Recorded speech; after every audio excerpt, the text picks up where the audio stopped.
Hello and welcome along to this week's edition of HK Direct. I'm Tom Wood. Over the last month or so, we've seen plenty of changes in the jockeys' room here at Hong Kong, the likes of the legend Douglas White retiring and new faces joining the ranks, Regan Bayliss and also Martin Harley. And coming up on this week's show, Martin Harley is our special guest here in the studio to discuss his life and times in the racing industry so far. Terrific to have your company and welcome along, Martin. Great to have you in the studio. Good afternoon. Looking forward to getting to know you a bit better and, well, not long ago you received the news you were coming to Hong Kong on a 3-month contract. How'd you find out about it and what were your thoughts at the time? Yeah, it was quite exciting. Listen, obviously I was back in Ireland at Christmas time and I've been quite keen to come to Hong Kong, for a few seasons. It's not easy to get in here and you got to keep riding winners and doing good back home.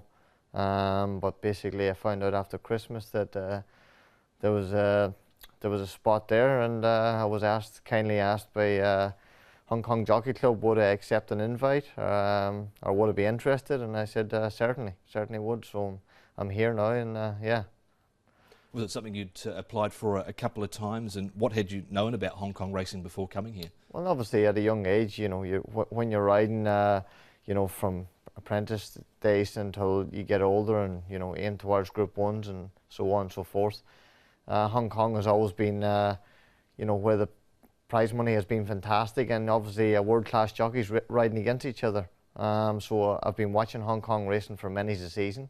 And yes, I've applied a few times and, I've just let the dust settle and just tried to keep doing well back home. And I said, if you keep riding winners and you're doing the right things, well, maybe one day I will get asked. And thankfully that one day has arrived.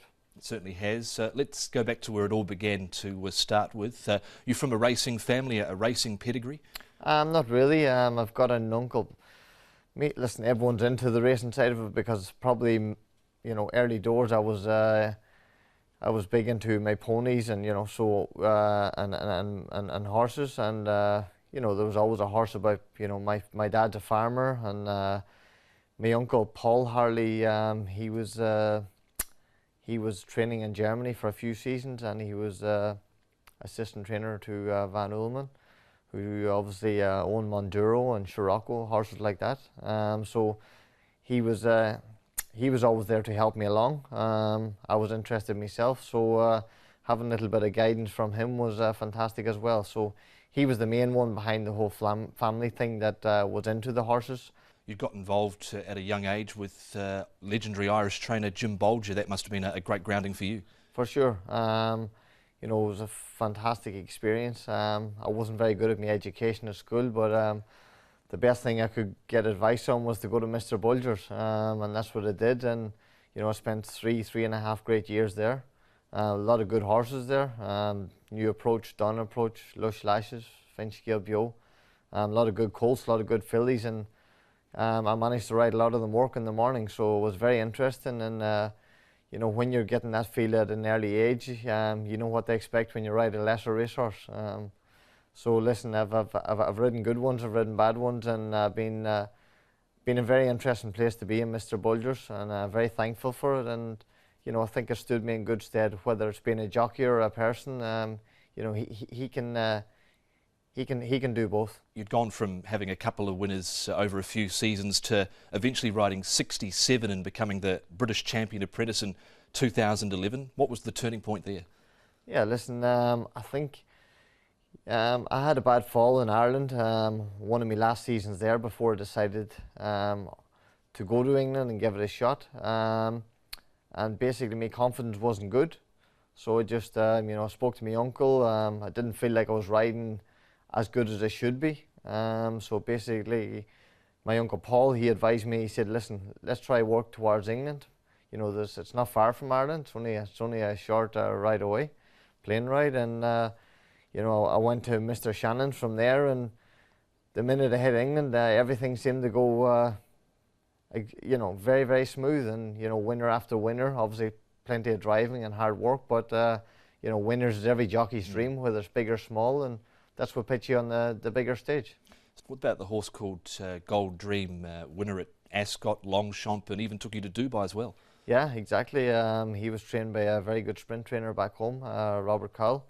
And a few seasons after Tacti Bostron, I remember one in the Palace House, which is a Group 3 in Newmarket. And yeah, he went from there, strength to strength. And yeah, he went to the King's Stand, and then he ended up in Longchamp in the ARC meeting to win the sprint. So it was fantastic to bag another 2 Group 1s on him. But yeah, it's like anything, good horses take you worldwide. They certainly do.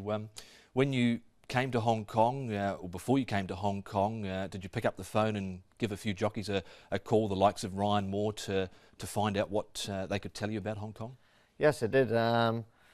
Unfortunately for Ryan Moore, he lives right across the road from me, so when I texted him, he couldn't lie if he was in or out, so I just ran across the road to see him. So no, I had a chat with Ryan, which was good because Ryan's been here and ridden some fantastic horses here. And yeah, there was plenty of help back home. And listen, it's another good person who had a stint here was Kevin Manning. You know, he advised me the best he could, but he said, "Listen, Martin, you don't need much advice. Just keep doing what you're doing. Work hard. It's not an easy place." And he says, "You know, maybe one day I'll make a name for yourself." But he says, "You don't have to change much. Obviously, the race riding's a bit different. You're riding against world-class jockeys who's been here, you know, a while. So tactics are going to be crucial. But you have to, you either learn quick or you get brushed aside, one or the other." What about turning up to Sha Tin Chinese New Year race day meeting for one ride in front of a big crowd like that? What was that like? Yeah, that was an amazing experience. The best experience I've had of a big crowd so far was probably Royal Ascot when I won the King's Stand. But yeah, Sha Tin was even, I couldn't believe it, to be honest. Obviously, I only had one ride, but it was fantastic to be there for that one ride. And yeah, listen, it's the crowds here is completely different than back home, but it's a very good buzz, I'm sure. And especially if you ride a winner, I would say it's even it's more of a thrill. How have you found establishing those crucial connections with like owners and trainers? Is that something that comes natural to you that you've had to work on a little bit here, maybe? Yeah, listen, you definitely have to work on it more here than anywhere else in the world. But listen, it's something that I've been advised. I knew it wasn't easy coming here, and it's not going to be easy by any means. But listen, not everyone come here and done well off the back of one season. But if you're willing to work hard, you know, speak to trainers in the morning, do as much track work as possible. Obviously, until you ride a few winners, you can't really get in, you know, to know any owners. You know, you can meet a few at the races, but if you finish last, you know, you're back in the weighing room and you have to go again. But I'm sure if you ride a winner, it's easier to meet people.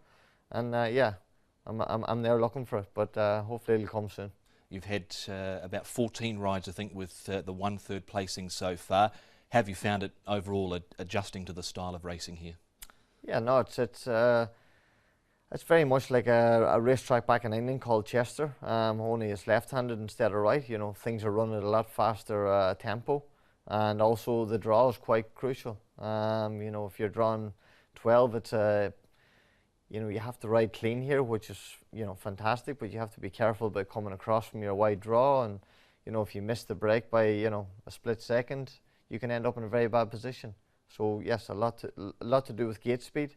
You know, I've had a few, as I say, one nice ride for Casper, which ran well, and you know, a few others. But it's like anything. You need the horse to be able to break on terms, and you need the horse underneath you to help you out as well.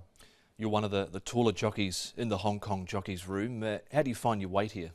Yeah, listen, it's when I arrived, I done 121 when I arrived. I had to give it a little bit of a push, obviously, but you know, coming to a different country with you know, with the 8 hours difference in you know, the clock, it makes it a bit harder, and you know, to adjust to a warmer climate. Obviously, it's not as warm now as it can be, but listen, I'm managing it. I'm turning up the track work in the morning. I keep myself quite active, whether I'm here or England, so that's a bonus. But yeah, listen, hopefully I can do lighter going forward. I'm definitely one of the bigger ones in the weighing room. But listen, I'm here to work hard, and hopefully that doesn't put trainers off using me, thinking that I can only do 121, or, you know, there are plenty of horses on the better side of that weight that I would like to be on. But listen, the main thing is I ride at a weight that I feel comfortable and I feel strong at. And I think that, you know, if any trainer or owner is watching, this is probably the most important thing, is to ride strong at a weight you feel comfortable at, and if the horse is good enough, you're strong enough to get the job done. So a 3-month contract here in Hong Kong, Martin. Have you set yourself any goals or ambitions or sort of expectations while you're here in Hong Kong? Definitely not. That's a definite answer. That's, you know, obviously I would love to ride a few winners. The main thing is stay safe and, you know, ride clean races, and try go back to England whenever that is. You know, with something on the peak of my cap saying I learned this, I learned that. It's not going to be easy here to ride winners, but obviously one winner would be fantastic just to get that off your back, and whatever happens after that will be a bonus. But I'm certainly not aiming at anything high. First winner off my back would be good, and whatever else happens after that's a bonus for sure. Well, we wish you the best of success here in Hong Kong in your stint, and we wish you well for the future as well. We thank you for coming on the show. Thank you very much.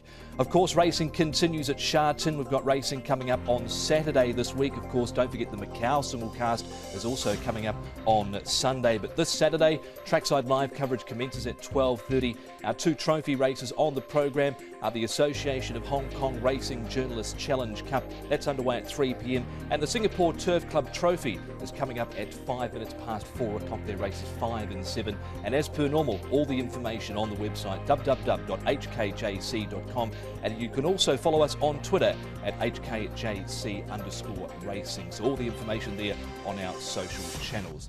That does wrap up this edition of Hong Kong Direct. Thanks for your company. Ed Sadler will be back along with you next week, and until then, bye-bye.